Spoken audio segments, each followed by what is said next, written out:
बिस्मिल्लाहिर्रहमानिर्रहीम। अस्सलाम वालेकुम नादरीन, आप यूट्यूब चैनल देख रहे हैं। मैं इमरान खान हूँ। आज अरशद शरीफ शहीद को 2 साल हो गए हमसे बिछड़े हुए, और बहुत सारे सवालात ऐसे हैं जिनके जवाब पाकिस्तानी कौम के पास हैं, लेकिन पाकिस्तानी तहकीकाती इदारे या पाकिस्तानी अदालतें उन मामलात में दिलचस्पी नहीं ले रही और हमें इंसाफ नहीं दे रही। उनकी फैमिली दरबदर है इंसाफ के लिए। हम बार बार तकाजा करते हैं, बार बार बात करते हैं। 2 साल गुजर गए, इस एक केस के अंदर इंसाफ नहीं हो सका।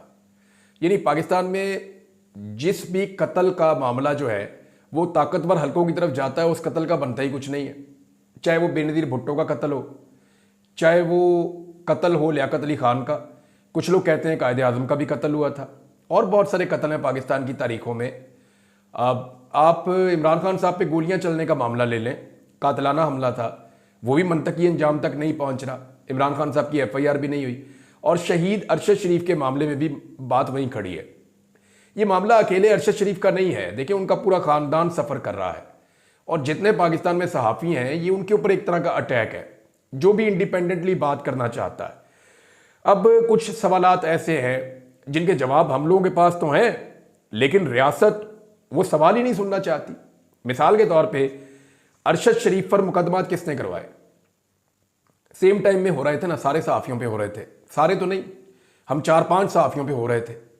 पाकिस्तान में किसने अरशद शरीफ का जीना हराम कर रखा था? शहीद अरशद शरीफ का पीछा क्यों करवाया जा रहा था और कौन लोग करवा रहे थे? अरशद शरीफ को धमकियां कौन लगा रहा था, जिनके बारे में उन्होंने आगाह भी किया? मौक़िफ़ तब्दील करने पर कौन दबाव डाल रहा था कि अरशद शरीफ साहब अपना मौक़िफ़ आप बदल लीजिए? फिर किसकी वजह से शहीद अरशद शरीफ को किन हालात में पाकिस्तान छोड़कर पाकिस्तान से बाहर जाना पड़ा? फिर UAE में किसने उनका जीना आराम कर दिया और उनको वहां से निकलने पर मजबूर किया और वहां से तंग करके निकलवाया? ये वो सवालात हैं जिनके जवाब अगर मिल जाएं तो आइंदा सहाफ़ियों के लिए मुश्किलात नहीं होगी। लेकिन आप देखें कि सिस्टम ने कितनी दीदा दलेरी से डील किया है। अरशद शरीफ की शहादत के मुहर्रिकात को हम ढूंढ रहे थे, लेकिन आज तक पता नहीं चला कि इंसाफ कब होगा और कैसे होगा। 2 चीफ जस्टिस बदल गए, उमर ता बंदयाल साहब वो भी चले गए, अभी जो है काजी फायद ईसा साहब वो भी चले गए। एक नए चीफ जस्टिस आने वाले हैं, याह्या अफरीदी, उनकी कंफर्मेशन हो गई है। तो क्या इंसाफ नहीं मिलेगा? तीसरा चीफ जस्टिस भी इंसाफ नहीं दे सकेगा? हमारी चीफ जस्टिस कोई भी बने, मंसूर दी शाह बने, अब तो याह्या अफरीदी साहब का नाम आ गया है, तो कम से कम इंसाफ तो देना शहीद अरशद शरीफ के मामले में, और इस सिलसिले को आइंदा के लिए रोकें। अब भी जुल्म और जबर हो रहा है। अरशद शरीफ की शहादत के बाद मुझे अगवा किया गया, उसके बाद मेरी बार बार गिरफ्तारियां हुई हैं, कम से कम 6 दफा तो मैं उनकी शहादत के बाद गिरफ्तार हुआ, और यह सिलसिला अभी भी नहीं रुक रहा। फिर मुकदमात किए जा रहे हैं सहाफियों के ऊपर। यहां कहा जाता है सिर्फ वो बंदा ढूंढो जिसने गोली चलाई। देखिए कीनिया की गवर्नमेंट ने कुछ ना कुछ किया है, वहां की अदालतों ने इंसाफ दिया, उन्होंने कहा नहीं जी नहीं, ये एक्सीडेंट नहीं था। पाकिस्तानी हुकूमत साबित करने की कोशिश कर रही थी कि कीनिया में एक एक्सीडेंट हुआ और हादसाती तौर पे अरशद शरीफ शहीद हो गए, लेकिन कीनिया की अदालत कह रही है जी एक्सीडेंट नहीं था। पाकिस्तान की गवर्नमेंट कह रही है नहीं नहीं एक्सीडेंट ही था। कीनिया कह रहा है नहीं एक्सीडेंट नहीं था, बल्कि ये कत्ल है, सफाक कत्ल है। तो इस कत्ल के पीछे जो दस्तानों में छुपे हुए हाथ है ना, वो तलाश किए बगैर पाकिस्तान में सहाफत महफूज नहीं हो सकती। हमें सबको हमेशा याद रहेगा जैसे मरियम नवाज ने शहीद अरशद शरीफ की लाश का जो है उसको सेलिब्रेट किया था। मरियम नवाज ने जानबूझकर वीडियो लगाई थी, जानबूझकर तस्वीर लगाकर ट्वीट किया था, और वो तकलीफ हमारे साथ रहेगी। आज अरशद शरीफ की वालदा, उनकी अहलिया, उनकी दूसरी अहलिया, वो सब इंसाफ के लिए दरबदर है। जो मोहतरमा जवेरिया साहिबा हैं वो तो बहुत जोर लगाती हैं, बहुत कोशिश करती हैं। कीनिया में भी जितना उन्होंने जो वो कर सकती थी उन्होंने वो भी किया, लेकिन इंसाफ नहीं मिल रहा। हत्ता कि उनकी वालदा की दरखास्त के ऊपर अब तक FIR भी नहीं हो सकी।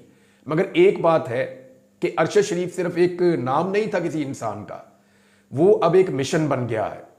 बहुत सारे लोग उसके नक्शे कदम पर चल रहे हैं, तो ये मिशन तो जारी रहेगा, मुज़ामत जारी रहेगी, और जब तक आज़ादी इजहार राय नहीं मिल जाती तब तक ये मुज़ामत चलती रहेगी, और अरशद शरीफ की आवाज़ वो गूंजती रहेगी।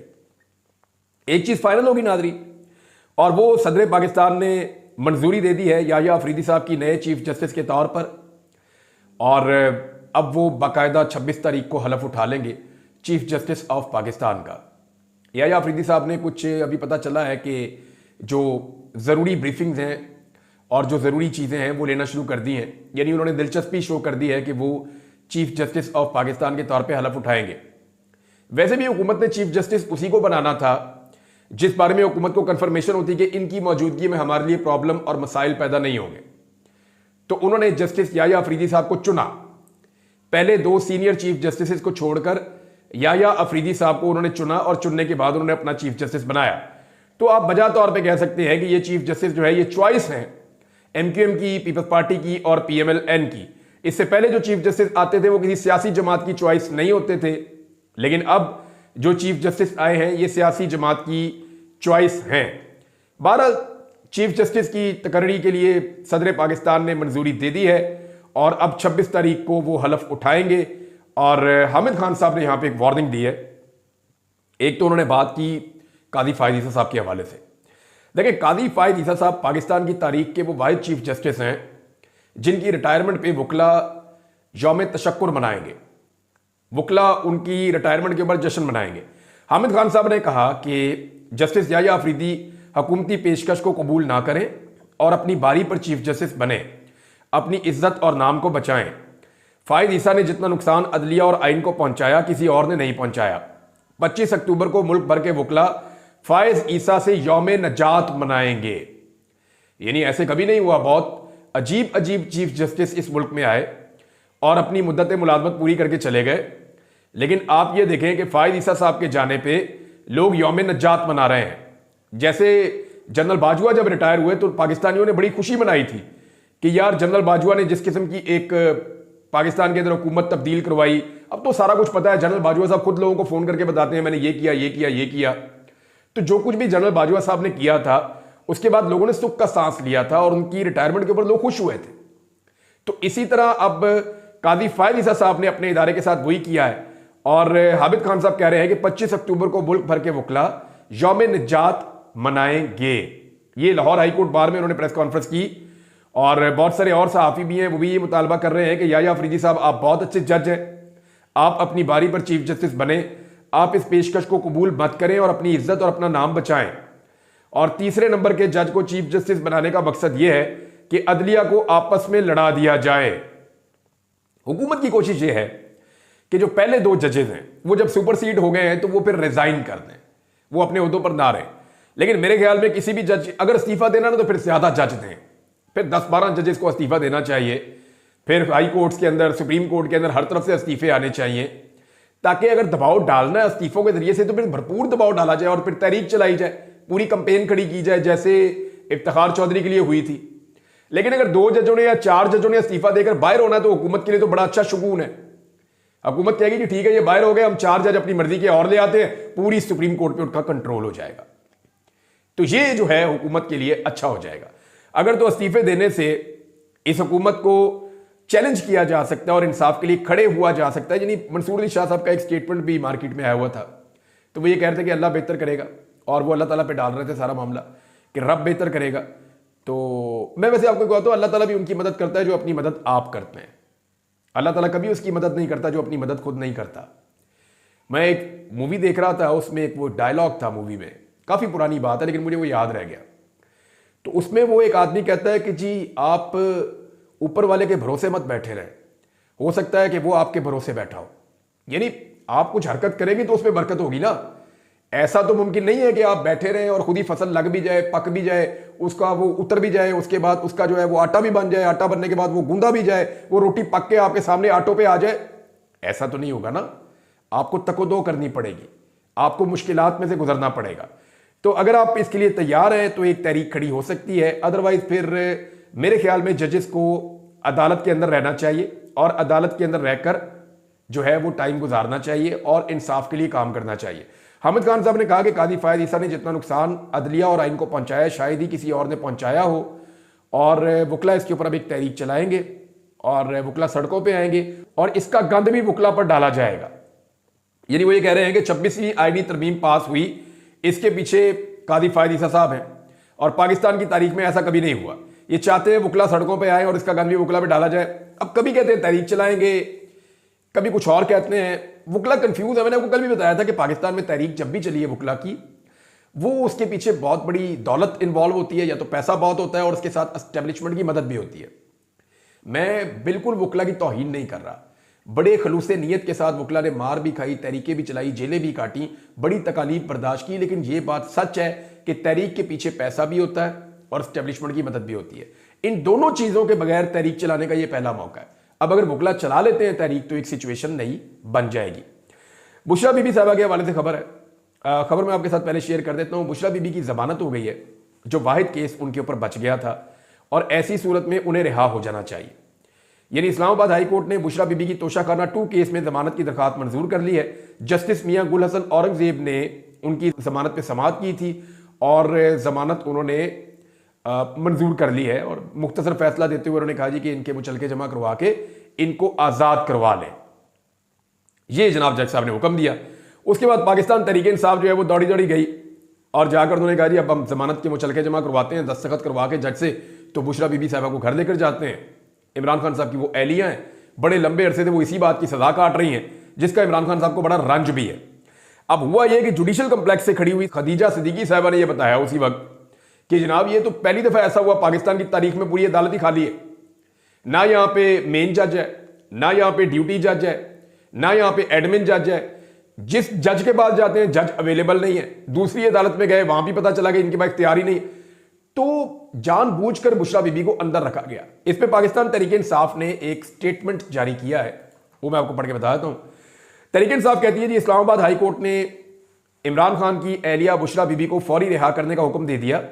लाहौर हाई कोर्ट ने इस बात की तस्दीक भी कर दी है कि उनके खिलाफ कोई और जेर इल्तवा मुकदमा नहीं है, लेकिन इस फस्तायत वाली हुकूमत ने अपनी इंतकामी मुहिम को जारी रखते हुए मासूम खातून को बिला वजह अडयाला जेल में कैद रखने के लिए एक और झूठी और बेबुनियाद FIR घड़ने का मंसूबा बना लिया है। फौजी हमायत याफ्ता मुसल्लत हुकूमत रुसवाई की निचली तरीन सतह पर जा चुकी है। वकला के मुताबिक बुशरा बीबी की इस्लामाबाद हाई कोर्ट से जमानत मंजूर होने के बाद जमानती मुचलके जमा करवाने और रिहाई के अहकामात पर दस्तखत कराने के लिए ट्रायल कोर्ट गए। ताम अमले ने इन्हें बताया कि जज साहब जनाजे में शिरकत के लिए सुबह 11 बजे से रवाना हो चुके हैं। इसके बाद उन्होंने ड्यूटी जज की अदालत से रुजू किया तो वहां पे भी जवाब एक और मिल गया। अब उन्होंने FIA की तीसरी खुसूसी अदालत में मुकदमा चलाया, वहां पे गए, हर तरफ जाके जहां जहां वो जाते थे पता चला जज मौजूद ही नहीं है। और फिर उसके बाद उन्होंने इस्लामाबाद वेस्ट सेशन कोर्ट का रुख किया, जहां अमले ने उन्हें बताया कि अदालत जो पहले ड्यूटी रोस्टर पर थी अब रिहाई के ऑर्डर पर दस्तखत करने का इख्तियार ही नहीं रखती, जिसके बायस आज बुशरा बीबी की रिहाई मुमकिन नहीं हो सकी है। अब वो कह रहे हैं 1.5 साल से सबूत कोई नहीं, उन पर मुकदमा चल रहे हैं। तो पाकिस्तान तहरीक इंसाफ ने इसके ऊपर काफी शोर मचाया।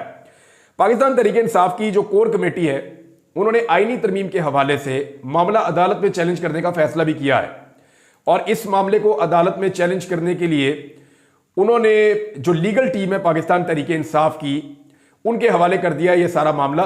और पाकिस्तान तहरीक इंसाफ ये चाहती है कि इस मामले को जो है कानूनी सतह पे भी चैलेंज किया जाए और इसके इम्कानात का जायजा लिया जाए कि इसमें कामयाबी कितनी हो सकती है। जो कोर कमेटी का एलामिया है उसमें बताया गया कि नामुकम्मल ऐवान है, यानी सेनेट भी नामुकम्मल है और कौमी असम्बली भी नामुकम्मल है, और आईनी तरमीम की जबर फस्तायत और हॉर्स ट्रेडिंग के जरिए जैसे जो काले हथकंडे हैं उनके जरिए जो आईनी तरमीम मंजूर की गई है उसकी वो कह रहे हैं जी हम शदीद अल्फाज में मुजम्मत करते हैं। और स्याह आईनी तरमीम के बाद चीफ जस्टिस की नामजदगी के लिए पार्लिमानी कमेटी के खुसूसी इजलास के बाइकआउट के फैसले की भी कोर कमेटी ने तौसीक की है, और इस पर सियासी कमेटी को खराज तहसीन पेश किया कि जनाब ये काम आपने बिल्कुल ठीक किया है। बहरहाल बाकी इंतजार पंजूता साहब के हवाले से आवाज़ उठाई गई, इमरान खान साहब की बहनों के हवाले से आवाज़ उठाई गई, आजम सवाती के हवाले से आवाज़ उठाई गई, और यह कहा गया कि यह ज्यादती कर रही है हुकूमत, और इन सब को जनाब जो है वो बंद करके रखा हुआ है। कोर कमेटी का इजलास हफ्तावार बुनियादों पर जुम्मतुल मुबारक के रोज मुनक्कद करने पर इत्तफाक भी हो गया कि हर जुम्मे को कोर कमेटी का इजलास होगा, और सियासी कमेटी हफ्ते में 2 मरतबा पीर को और बुध के दिन अपने इजलास मुनक्कद किया करेगी, यानी पीर को, बुध को और जुम्मे को, इन 3 दिनों में एक्टिविटी हुआ करेगी। और उसके अलावा जो है वो फिर हफ्ता एतवार छुट्टी, फिर पीर और फिर बुध और फिर जुमा, इस तरह पाकिस्तान तहरीक इंसाफ की क़यादत इकट्ठी होकर बैठा करेगी। पाकिस्तान तहरीक इंसाफ ने अपने 4 बंदों को शोकाज नोटिस जारी कर दिए हैं। इसमें मैं आपको कुछ बताना चाहता हूं। नंबर 1 तो अपने जहन में रखें कि ये 4 लोग कौन हैं, इनके नाम मैं आपके सामने रख देता हूं। जैन कुरैशी सबसे पहले, ब्रिगेडियर असलम घुम्मन, मिकदाद अली खान और रियाज फतेहाना, ये 4 लोग इसमें शामिल हैं। अब देखें, मैं सिर्फ आज ज़ैन कुरैशी पे बात करूंगा। शाह महमूद कुरैशी के बारे में ये बड़ा क्लियर है। इस वक्त अगर कोई शख्स सबसे ज्यादा तकलीफ बर्दाश्त कर रहा है ना, तो वो शाह महमूद कुरैशी है। उनको डबल बोझ है। वो लगभग 7 साल से खुद जेल में तकलीफ बर्दाश्त कर रहे हैं। कहां एक गद्दी नशीन मखदूम जिनके लोग हाथ चूमते हैं, वो उनकी एक खास किस्म की जिंदगी होती है। आप उससे इत्तफाक करें या इख्तलाफ करें, मुझे वैसे ये पसंद नहीं है। लोग आते हैं, वो हाथ चूमते हैं, पाँव पकड़ते हैं, घुटनों को हाथ लगाते हैं और बगैर कोई काम किए लोग पैसे भी डालते हैं, देते हैं, तो वो नामुनासिब मुझे लगता है ये तरीकाकार। वो पैसा किसी अच्छे मकसद में लोग इस्तेमाल करें, गरीबों के लिए इस्तेमाल करें, मस्कीनों के लिए इस्तेमाल करें, फलाह बहबूद के लिए इस्तेमाल करें, तो बड़ी अच्छी बात है। लेकिन अगर वो पैसा किसी की जेब में जाता है तो वो गलत है। अब ये जो है वो शाह महमूद कुरैशी साहब की ये जिंदगी है, वो 7 साल से कंप्रोमाइज नहीं कर रहे और जेल में पड़े हुए हैं। उनका बेटे के ऊपर ये इल्जाम आया है और बहुत सारे लोग कह रहे हैं कि इल्जाम बिल्कुल दुरुस्त है। अभी तो वो तहकीकात होगी तो पता चलेगा ना कि जनाब ज़ैन कुरैशी ने अपना सौदा कर लिया, या वो डर गया, या कंप्रोमाइज कर गया और उसने हुकूमत के साथ सौदेबाजी करके वहां पे आकर बैठ गया, या दबाव में आकर। तो सबसे आप सिर्फ शाह महमूद कुरैशी के बारे में सोचें कि उनके दिल पर क्या गुजर रही होगी। ये बात सच है या झूठ है? अगर तो ये सच है तो उनकी तकलीफ का आप अंदाजा भी नहीं कर सकते कि एक बाप के लिए ये कितनी तकलीफ की बात है कि वो खुद लंबे अरसे से तकलीफ बर्दाश्त कर रहा है और उसका बेटा खड़ा नहीं हो पाया। और अगर ये झूठ है तो भी शाह महमूद कुरैशी साहब के लिए बड़ी तकलीफ दे चीज है, बड़ी तकलीफ दे चीज है। मुझे इस सारे एपिसोड में अगर सबसे ज्यादा दुख होता है तो वो शाह महमूद कुरैशी साहब की जात को लेकर होता है कि वो बेचारे इस वक्त कैसी ऑकवर्ड सिचुएशन में फंस गए हैं। चौधरी इलियास, मैंने आपको बहुत पहले बताया था, इसने मेरे पे कहा था कि मेरे पे मुकदमा करेगा तो कर दे भैया मुकदमा। मैंने कहा था चौधरी इलियास को कि आप बिक चुके हैं, आपने काफ लीग को दिया है बयान हल्फी लिखकर खुद से, और आप डील करके पाकिस्तान आए थे और अब आप वोट भी उनके हक में डालेंगे। लेकिन फिर बाद में इन्होंने कहा जी मैं नहीं डालूंगा, फिर ये जर्मनी चले गए। लेकिन जब थोड़ा सा दबाव पड़ा तो ये पाकिस्तान वापस आ गए। आके इन्होंने जिस पार्टी को ज्वाइन किया हुआ था उसी पार्टी के साथ मिलकर इन्होंने वोट डाल दिया आईनी तरमीम के हक में। अब जो वहां पे पाकिस्तान तहरीक इंसाफ के नौजवान हैं, ये उनके ऊपर गुस्सा उतार रहे हैं। यानी इलियास चौधरी साहब का सारा गुस्सा जो है ना वो कमजोर पे उतरता है। उसका नाम नहीं लेंगे जिसने इनको बार बार अगवा किया, उसके बारे में नहीं बताएंगे जो जर्मनी से इनको घसीट के लाया, उसका नहीं बताएंगे जो लाहौर में इनके प्लाजे गिरा रहा था जिसकी वजह से ये वापस आए। अब जो है वो सराय आलमगीर में जो नौजवान हैं जो इनके बारे में आवाज उठा रहे हैं और ये बता रहे हैं कि जनाब लोटा बन चुके हैं, और इन्होंने पहले कुरान मजीद पे हलफ लिया था। कुरान मजीद पर हलफ लेकर तहरीक इंसाफ से मुनरिफ होने वाले रुकन चौधरी इलियास पर तनकीद करने वाले इंसाफ यूथ विंग के वहां के जो सीनियर नायब सदर हैं जेबी राजपूत और राजा शाहजेब, इनके अहले खाना को चौधरी इलियास की तरफ से संगीन नताइज और कत्ल की धमकियां दी गई हैं पाकिस्तान तहरीक इंसाफ के बकौल।